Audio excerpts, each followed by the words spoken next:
Hello and welcome to Disney Mom Podcast. I'm your host, DK, and I'm actually recording from San Juan, Puerto Rico. It's been a few weeks since we've gotten off our Very MerryTime Christmas cruise, and I apologize for not coming on and recording right when we got off the ship. We came home to a lot of chaos, and I won't go into it, but we had the most magical time on our Very MerryTime Christmas sailing on the Disney Wish. So let's start off with what to expect, and is it worth it to do a Very MerryTime Christmas sailing? Yes, it is worth it. Just like I said about our Halloween on the high sea sailing, do 4 nights, not 3. We did 3 nights again. I know, I didn't listen to myself. It gets very busy. And this time we actually had a cabana at Castaway Cay, which was so cool. It was my birthday gift. I've never been on a sailing that had availability at my gold tier status for a cabana. So this was just an extra set of magical. So we wanted to spend as much time on Castaway Cay on our Castaway Day, which means less time on the ship because we wanted to enjoy that cabana every second that we could. And that's a whole nother podcast for itself. But back to our Very MerryTime Christmas sailing.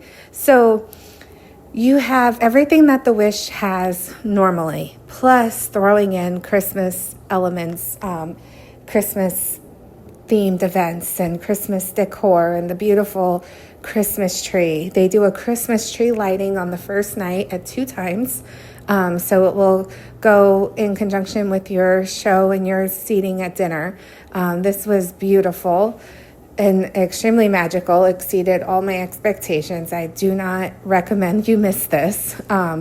So definitely make that a priority. Then they have a stage show in the atrium with all the characters dressed in their holiday costumes. They have Santa Claus for pictures out. It was on our day 2. So we got in the lines about 30 minutes early, and then had someone stay with the kids and walk them up right before. But when they have Santa out for pictures, they also have cookies and hot cocoa out, which was such a nice touch.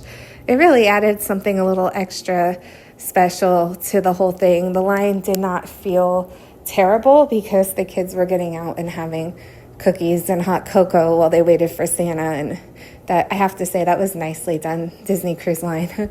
Nicely done. And then we had one night, they actually did our Very Merry Christmas Day was our pirate night. So we had a show in between the dining rotations on the deck that was beautiful for Christmas. And then that night, we had pirate night on the deck.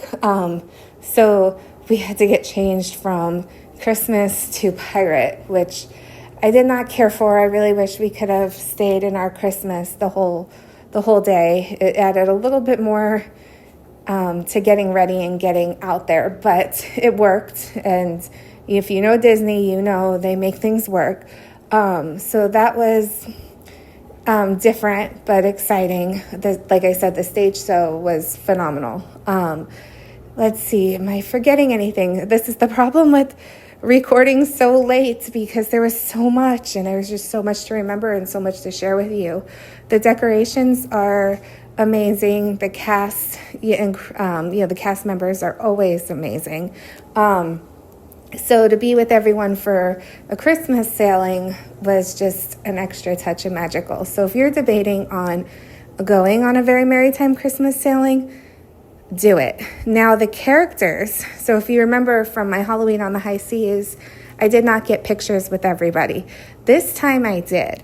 But one thing to keep in mind, if you're on a 3-night and your your Christmas runs into pirate night, the characters are going to change around dinner and to their pirate night clothes. So they're not going to be in their Christmas outfits anymore. This is where I go back to that I didn't care for it being on the same night, because you really have to get everybody. And you have, after Castaway, they are out in their holiday attire for a few hours, and then they go back to their captain and their sail away attire. So just keep that in mind too. If you don't get everybody on Very Merry Christmas, you do have a small time frame after Castaway to get in line and get who you missed, which was really nice because we didn't have that on the other one. So I did leave with pictures with all the characters. We did it. I'm very proud of that. I have to say, if I had to pick between Very MerryTime and Halloween on the High Seas, I would pick Very MerryTime because the older I get, I'm more of a Christmas girl. The magic was just amazing. Anyway, I wanted to put this out there for you. I know that they have windows open now to book for next year. So if you are debating on a Very MerryTime Christmas sailing, run, because the pricing is great right now for next year, and as it gets closer, it's going to go up. It is worth every penny. Have a magical day.